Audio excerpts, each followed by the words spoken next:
नमस्कार दोस्तों, बहुत बहुत स्वागत है आपका अवर लाइव चैनल पर। मैं हूं आप सभी का दोस्त और होस्ट आशुतोष तिवारी। दोस्तों, आज हम करनाल हरियाणा में हैं और आज हमारे साथ एक युवा प्रोग्रेसिव फार्मर हैं कुलदीप राणा जी।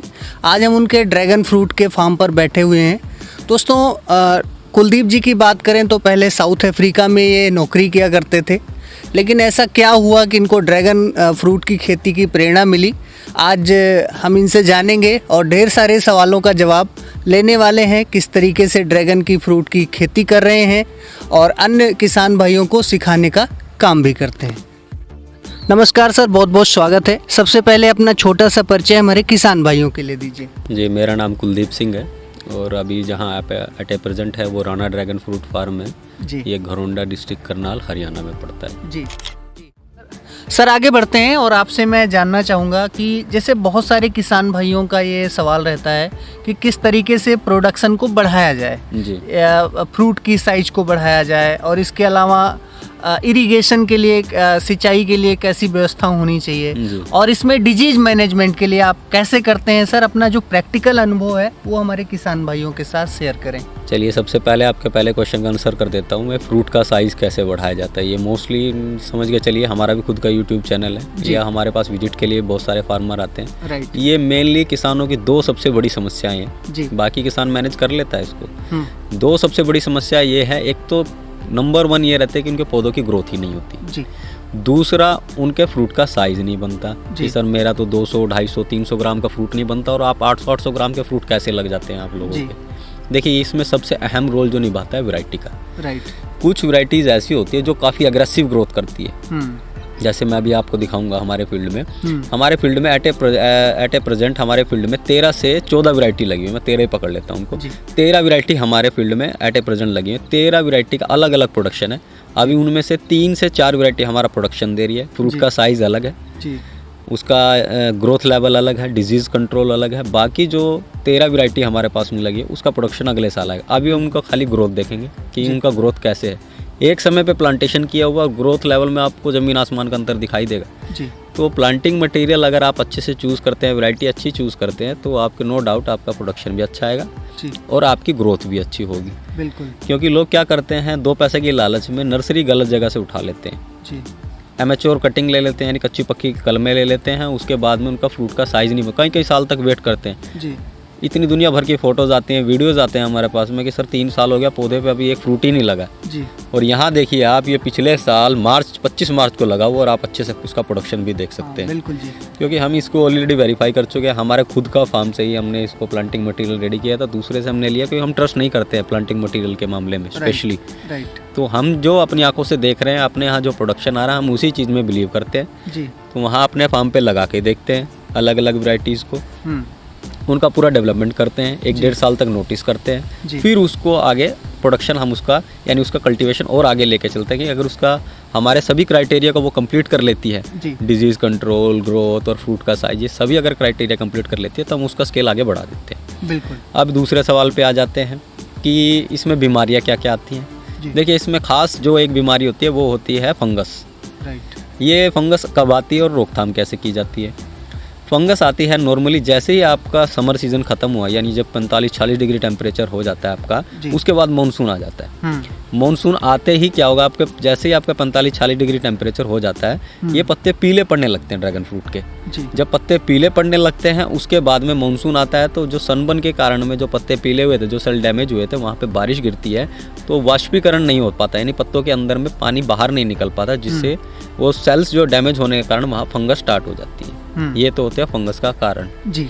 जब फंगस चालू हो जाती है यानी पत्ता आपका गलने लगता है। फंगस एक ऐसी चीज है, वो गैंग्रीन की तरह है। जैसे हाथ में गैंग्रीन हो जाता है तो हाथ को काटना ही पड़ता है, उस तरह से ही अगर आपके पौधे में फंगस आ गया, या तो उस पार्ट को आप अच्छे से क्लीन कर लो, साफ कर दो, या फिर वो पार्ट ही काट दो जी। अभी रूट जोन में अगर मान लीजिए नीचे बेसिक तने पे ही यानी मदर स्टॉक में फंगस आ गई तो पूरे का थोड़ी काट सकते हैं, तो उसको अच्छे से क्लीन कीजिए, सैनिटाइज कीजिए, जिस नाइफ से या चाकू से या कटर से आप उसको साफ कर रहे हैं, और वहाँ फंगिसाइड का स्प्रे कीजिए। दुनिया भर की फंगिसाइड होती है। अगर आप ऑर्गेनिक में कर रहे हैं तो बायो से कोई प्रोडक्ट उठा सकते हैं, वो भी अच्छा काम कर लेता है। हम भी इसी तरह से यूज़ करते हैं। और सीज़न जैसे आपका मानसून का सीज़न आने वाला होता है तो उससे पहले प्रिकॉशन होते हैं ये आपको आएगा एक्सपीरियंस से, कोई वीडियोस में बताने से या कुछ ऐसे आप कभी नहीं ये सीख सकते। बिल्कुल। वो जब आप अपने हाथ से करते हैं तभी ये सीख पाते हैं। दूसरा, फंगस आती है सर्दी के समय पे जी। जब टेम्परेचर बिलो 10 हो जाता है, यानी 10 के नीचे टेम्परेचर आ जाता है, तो ये पौधे में बढ़ावट बंद हो जाती है। तो ये पौधा एकदम समझिए कि वेंटिलेटर पे पहुंच जाता है 5 डिग्री के आसपास। तो वो पाला पड़ता है, तो उस पाले में भी आपके पौधों में फंगस आती है।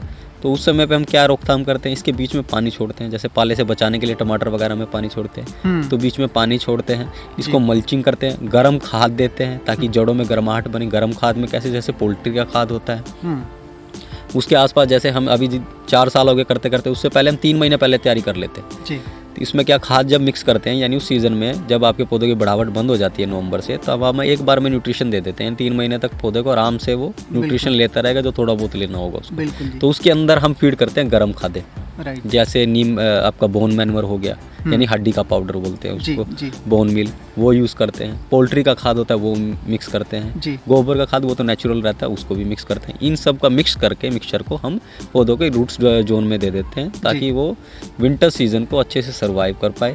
और हल्की फुल्की अगर फंगस आती है तो हम स्प्रे करके उसको क्योर कर लेते हैं। ये तो होता है फंगस का यानी डिजीज कंट्रोल में। फिर आ जाते हैं वाटर मैनेजमेंट, यानी पानी का किस समय पे पता चलेगा कि हमको पानी की ज़रूरत है। देखिए, अलग अलग मिट्टी की अलग अलग तासीर होती है। कोई जैसे सैंडी सोयल है, जैसे यानी बलुई मिट्टी है, उसमें पानी है, जैसे बारिश होती है तो पता ही नहीं चलता, पानी तुरंत ड्रेनेज होता है। कुछ चिकनी मिट्टी होती है, यानी बारिश हुई तो पानी खड़ा रहता है, बिल्कुल, तो वहाँ का ड्रेनेज सिस्टम अलग है। तो आपको मिट्टी के तासीर के हिसाब से पानी देना चाहिए। ऐसा नहीं है कि कोई 4 दिन में बोल दिया, किसी ने 4 दिन में दे दो, चाहे पौधे को पानी की ज़रूरत हो चाहे ना हो। हम उसके रूट जोन में हाथ डालते हैं, यानी जो आप जो सराउंडिंग में जो खाद देख रहे हैं, उस खाद में हम हाथ डाल के देखते हैं कि मॉइस्चर लेवल क्या है।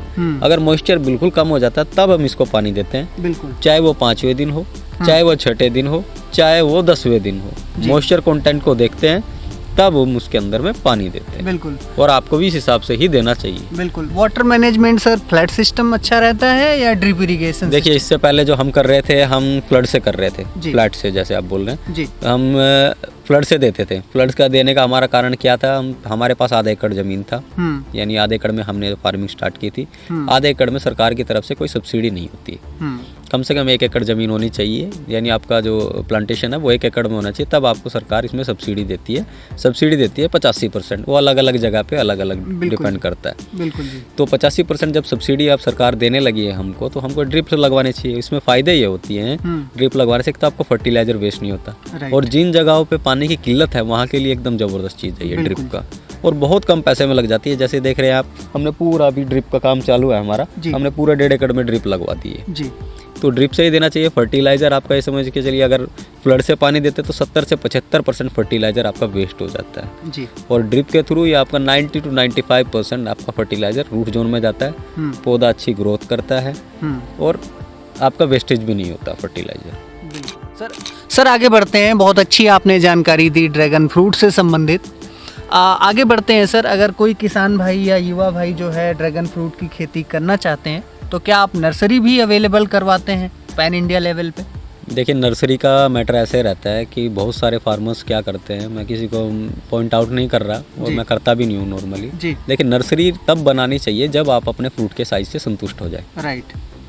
चाहे वो 2 साल में हो, चाहे वो 3 साल में, लेकिन मेरा मानना यह है कि कम से कम 3 साल के पहले आपको नर्सरी नहीं बनानी चाहिए, क्योंकि फ्रूट के साइज की स्टेबिलिटी आती है। मैं उदाहरण के तौर पे बता देता हूँ, अपना ही मैं एक्सपीरियंस बता देता हूँ। जब हमने प्लांटिंग किया था 2019 में फरवरी में, तो नेक्स्ट ईयर हमारा जो प्रोडक्शन आया था वो आया था एक एवरेज फ्रूट साइज, एक औसत फ्रूट साइज आया था 365 ग्राम जी। 350 से मैं 350 पकड़ लेता हूँ, 350 ग्राम एक फल का औसत वजन, यानी 100 फल तोड़ते हैं तो उनका एक एवरेज वजन 350 ग्राम बनता है। राइट। जैसे ही हमारा तीसरे साल में एंटर हुआ फ्रूट, यानी दूसरा हमारा कमर्शियल हार्वेस्टिंग आया, तब मेरा फ्रूट का साइज बन गया 465 ग्राम जी। उसके बाद में जैसे ही हम चौथे साल में एंटर हो गए, तब आज के समय पे मेरा फ्रूट का साइज बन रहा है 600 ग्राम के आसपास एवरेज जी। एक मान लीजिए, मतलब ये ग्रेजुअली हर साल बढ़ रहा है। देखिए, ये वैरायटी के ऊपर डिपेंड होता है जी। और आप जब संतुष्ट होएगी, अगर आपका फ्रूट का साइज 400 ग्राम तक जा रहा है ना, तो आप इनफ है। वो ये कमर्शियल लेवल में 400 ग्राम ओके। जब हम 800 ग्राम के पैकिंग करते हैं ना, हमारे बॉक्स में पैक नहीं हो पाते वो। अब हम पैकिंग भी चेंज करवाने की सोच रहे हैं। और ये फ्रूट का साइज अगर 800 ग्राम सभी फ्रूट का 800 ग्राम बन जाता है तो आपको पूरा पैकिंग चेंज करना, और ये कमर्शियल 800 ग्राम मेरे हिसाब से आप सेल नहीं कर पाएंगे उसको। वो ए ग्रेड माल होता है एक्सपोर्ट के लिए बाहर जी। इंडिया के लिए ये कस्टमर यही सोचता है कि कम से कम 1 किलो में 3 फ्रूट तो आने चाहिए। अगर 800 ग्राम आइडियल साइज 300 से लेके 500 तक। 300 से 500 ग्राम के बीच में अगर फ्रूट साइज आता है तो बहुत बढ़िया है जी। ऐसा भी नहीं है कि सब के सब 1-1 किलो के 800-800 ग्राम के निकलते हैं जी। एक एवरेज फ्रूट साइज अगर आपका 500 ग्राम के आसपास बन रहा है ना तो बहुत बढ़िया है वो आपके लिए। तो जब आपका फ्रूट का साइज स्टेबल हो जाए तभी नर्सरी बनानी चाहिए, और हमने तभी नर्सरी बनाई जब हमारा फ्रूट का साइज 500 ग्राम के आसपास स्टेबल हो गया था। राइट। यानी इस साल फरवरी में हमने प्लांटिंग मटेरियल रेडी करके फार्मर्स को देना चालू किया था जी। और अगला जैसे फरवरी आता है तब भी हम प्लांटिंग मटेरियल देते हैं, लेकिन हम प्लांटिंग मटेरियल बनाते हैं उतना जितना हमारे पास बुकिंग आती है जी। हम सिर्फ बुकिंग पे पौधा रेडी करते हैं, हम पौधे को स्ट्रेस नहीं देते क्योंकि लोग यहाँ आते हैं हमारे फार्म को देखने। अगर पूरा कटिंग कर डालेंगे नर्सरी बना लेंगे तो कौन देखने आएगा यहाँ। राइट। फ्रूट का साइज देखने आते हैं लोग यहाँ। राइट। तो हम लिमिटेड ही मात्रा में बनाते हैं कि लोग फ्रूट का साइज भी देख पाए, हमारे पौधों की ग्रोथ भी देख पाए, और इतना हमको वो लालच वाला काम नहीं है कि नहीं पूरा एकदम नर्सरी बना डालें। नर्सरी देते हैं ओनली लिमिटेड मात्रा में ही, और एडवांस बुकिंग पे ही हम अक्टूबर में बुकिंग करते हैं। 15 दिन के लिए स्लॉट ओपन करते हैं। 15 दिन हमारा अगर वीडियो हम पब्लिश कर देते हैं कोई, विद इन 7 डेज हमारे पूरे पौधे बुक हो जाते हैं। राइट। सर बहुत सारे किसान भाई हैं या बहुत सारे व्यापारी हैं जो आपसे आपकी फ्रूट फसल खरीदना चाहते हैं, तो क्या आप पैन इंडिया लेवल पे फसल भी बेचने का काम करते हैं, कोरियर से, ट्रांसपोर्ट से? देखिए ऐसा है, हमारे पास बहुत सारे व्यापारी भी आते हैं, कॉन्टैक्ट्स भी करते हैं लोग, और हम माल ऐसे भेज भी रहे हैं, इसमें कोई दो राय नहीं है। राइट। अगर हमें रेट अच्छा मिलता है, वाजिब मिलता है तो हम जरूर भेजते हैं उसको जी। लेकिन वही अगर कंपेयर करके किसी स्टेट का और हमसे माल लेता है, देखिए प्रोडक्ट होता है ना वो बिकता है अपनी क्वालिटी के ऊपर में। राइट। एक मैं उदाहरण के तौर पे बता देता हूँ आपको, एक 200 ग्राम का भी फ्रूट है, 250 ग्राम का भी फ्रूट है। एक मैं सिंपल वे में बताता हूँ, अमरूद है, अमरूद 50 किस्म का अमरूद होता है। एक VNR अमरूद है, एक देसी अमरूद है, एक दूसरा पिंक वाला जो अमरूद है, सबका रेट अलग अलग होता है तो अमरूद ही जी।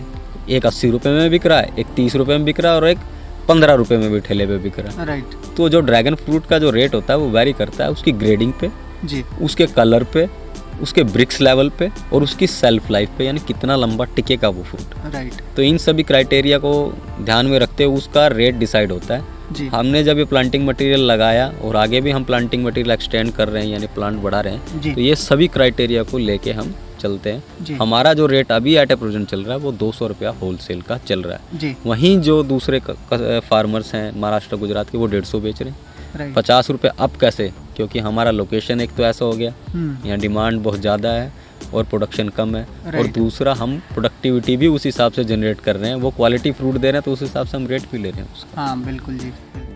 कुलदीप जी हमसे बातचीत करने के लिए और ड्रैगन फ्रूट से संबंधित इतनी अच्छी जानकारी देने के लिए आपका बहुत बहुत धन्यवाद। थैंक यू जी। तो दोस्तों आप देख सकते हैं कि कुलदीप राणा जी एक युवा फार्मर हैं जो कि नौकरी की चाहत में साउथ अफ्रीका जैसे कंट्री में गए, लेकिन इनका मन वहाँ नौकरी में लगा नहीं, और वहाँ से इन्होंने ड्रैगन फ्रूट की खेती का मॉडल देखा, इंडिया में आए और अपने परिवार के साथ एक सफल मॉडल यहाँ पे विकसित किया, और देश विदेश से लोग इनके मॉडल को देखने आ रहे हैं और बहुत अच्छा अर्न भी कर रहे हैं, और अन्य किसान भाइयों के लिए प्रेरणा का भी काम कर रहे हैं। तो लास्ट में मैं कुलदीप जी के लिए कहना चाहूँगा दोस्तों कि मैं अकेला ही चला था जानिबे मंजिल, मगर लोग साथ आते गए और कारवां बन गया। तो दोस्तों कोई भी काम मुश्किल नहीं है, चुनौतीपूर्ण नहीं है, आपको एक मजबूत डिसीजन लेना होगा और प्रयास करने होंगे दोस्तों, और नई से नई चीज़ें आपको सीखना पड़ेगा, अपडेट करना पड़ेगा, और निश्चित रूप से आप भी कुलदीप जी की तरह बहुत अच्छा काम कर सकते हैं, बहुत अच्छा अर्न कर सकते हैं। तो दोस्तों आपको हमारा वीडियो कैसा लगा कमेंट करके अपनी राय ज़रूर बताएं। दोस्तों अगर आपको वीडियो पसंद आया तो लाइक करें, अपने दोस्तों के साथ शेयर करें, और अगर आप चैनल पर नए हैं तो सब्सक्राइब ज़रूर करें। दोस्तों अब हमको इजाज़त दीजिए, बहुत जल्द मिलेंगे एक नई वीडियो में नई स्टोरी के साथ। तब तक के लिए नमस्कार, जय हिंद, अपना ख्याल रखिएगा।